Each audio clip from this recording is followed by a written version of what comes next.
নবীজি বলে গেছেন যে ঘরের মধ্যে বিড়াল ছানা বাস করে ওই ঘরের মধ্যে জিন জাতি প্রবেশ করতে পারে না। তাহলে ছোট ছোট মাসুম বাচ্চাগুলো যে ঘরের মধ্যে থাকে, মুসলমান অনেক সময় জিনের আশ্রয় পড়ে যায়, অনেক সময় জিনে আসর করে, ওই ঘরের মধ্যে জিনে আসর করে।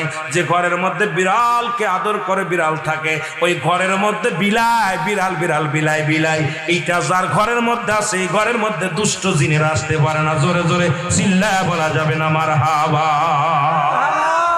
একবার নবী সুলাইমান আলাইহিস সালাম শুনতে পাইলেন পাশের বাড়িতে একটা কুকুরকে কষ্ট দিয়ে বিষ পান করে মারে ফেলেছেন।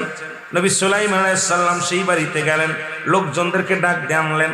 ও মুসলমান শুনে নাও, কুকুর একটা প্রভু ভক্ত। নবী সুলাইমান বললেন কুকুর হত্যা করা যাবে না, কুকুরকে ভালোবাসতে হবে, তবে ঘরের মধ্যে না। কুকুরের ঘরে বিছনা বানায় দেওয়া যাবে না, কুকুরের সঙ্গে বসত বাড়ি করা যাবে না, কুকুরের লালাটা হলো অপবিত্র।